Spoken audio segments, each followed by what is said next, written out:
قرآن کی تلاوت. دوسرا وہ کہتے تھے کہ امام زمانہ سے توسل کرنا ہر وقت، یعنی روز توسل امام سے کرنا. تیسری وہ کہتے تھے کہ بی بی معصومہ کی زیارت کرنا یہ ضروری کام تھا. وہ کہتے ہیں تو پھر کسی مقام پر جو ہے وہ پہنچو گے. بعد میں اگر تھوڑی سی بھی ایفرٹ نہیں ڈال پائے تو کہاں ان ہستیوں کی طرح جو علماء کرام تھے. کہ بہرحال آغا کوہستانی کا واقعہ مجھے آیا کہ کیسی شخصیت تھے کہ رجب علی خیاط بیان کرتے ہیں. رجب علی خیاط کے جو بہرحال آپ واقعات سنتے رہتے ہیں، جن کی کتاب عشق کیمیا ہے، کہ جو عالم نہیں تھے، ٹیلر تھے، مگر عالم برزخ ان کے لیے کھلا ہوا تھا.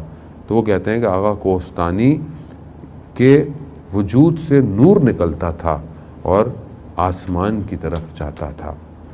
تو آیت اللہ شمس الدین بیان کرتے ہیں ایک سپیکر سے، ایک سخنران جو مجلس پڑھتے تھے آغا شجاعی، کہ رشت کے ایک عالم تھے آغا صدرائی، وہ مریض ہو گئے، اور جب وہ مریض ہوئے تو ان کو تہران لایا گیا. تہران میں تھے، ہاسپٹل میں تھے. تو آغا فلسفی جو اس زمانے کے بہت مشہور خطیب تھے، تو کیونکہ یہ رشت کے تھے اور وہ اس ریجن میں خطابت کرتے تھے، تو ان کی تیمارداری کے لیے گئے. جب ہاسپٹل پہنچے تو ایسے ہی سوال میں پوچھا کہ فائنینشلی اسسٹنس کیسے ہے آپ کی، یعنی زندگی کے معاشی معاملات کیسے گزر رہے ہیں. تو انہوں نے کہا کہ سب سید الشہداء کا کرم ہے. تو ان کا سید الشہداء کا کرم تو سب کے لیے ہے، آپ کے لیے کوئی خاص نہیں.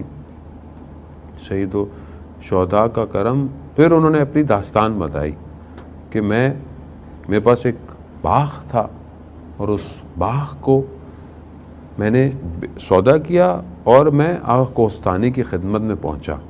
تو جیسے ان کی خدمت پہنچا تو انہوں نے مجھے بولا کہ یہ جو تم نے اپنی وہ جو پراپرٹی ہے، مملوکہ پراپرٹی، اس کو کیوں بیچ رہے ہو؟ تو سن لا کہ مملوکہ نہیں ہے. زمانے میں وہ جو بادشاہ گفٹ کرتا تھا اس کو یہ مملوکہ پراپرٹی کہتے تھے. کہتا مجھے کسی بادشاہ نے نہیں دی ہے، میری اپنی پراپرٹی ہے.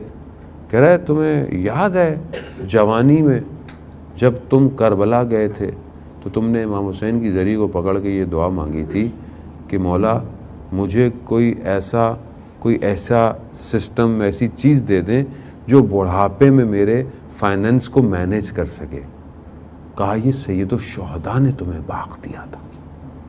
کہتے میں ایک دم واپس گیا، میں نے جو ڈیل کی تھی اس کو ہار دیا. تو آغا شجاعی جنہوں نے یہ واقعہ بیان کیا تو کہتے ہیں اس کے بعد سے میرے اندر یہ جستجو پیدا ہو گئی کہ میں آغا کوہستانی سے ملوں، کہ ایک شخص کو کسی کی جوانی کا واقعہ جو خود سید الشہداء کی بارگاہ میں، تو کیسا شخص ہوگا. کہہ رہا میں نے بہت کوشش کی، میری ملاقات نہیں ہوئی. حج کا سیزن آ گیا، میں حج پہ چلا گیا. حج پہ جو ڈاکٹر تھا ہمارے کاروان میں، اس نے بتایا کہ وہ آغا کوہستانی مریض ہیں اور یہی ان کا ڈاکٹر ہے جو علاج کر رہا ہے. تو اس نے بولا کہ میں تمہیں ملوا دوں گا واپس جا کے. کہہ رہا وہاں روز عرفہ آیا، منام میں تھا، تنہائی خلوت تھی، کوئی نہیں تھا. تو میں نے خدا کی بارگاہ میں کہا پروردگار تو میں سید ہوں، تجھے میری سیادت کا واسطہ، میں تجھ سے ایک ہی دعا کرتا ہوں، آغا کوہستانی مریض ہیں، انہیں شفا عطا کر دیں.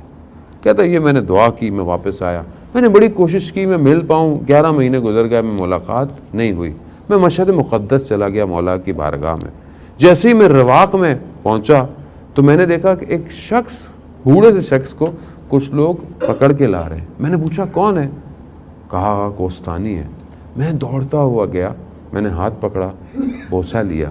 جیسے ہی میں نے چوما، انہوں نے میرے کندھے پہ ہاتھ رکھا. کہا شجاعی بہت شکریہ، عرفات کے میدان میں جو میرے لیے دعا کی تھی نا قبول ہو گئی.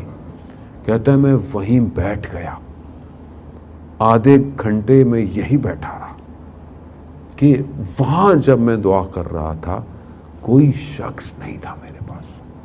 یعنی کس مقام پہ آدمی پہنچ جاتا ہے. اور بہرحال جو ان کا دنیا سے وہ رخصت ہوئے، آغا میلانی کہتے ہیں تو میں نے خواب میں دیکھا کہ امام رضا کا حرم ہے، امام رضا بیٹھے ہوئے ہیں اور ایسے میں آغا کوہستانی آئے تو ان کو بلایا ادھر آؤ میرے ساتھ بیٹھو.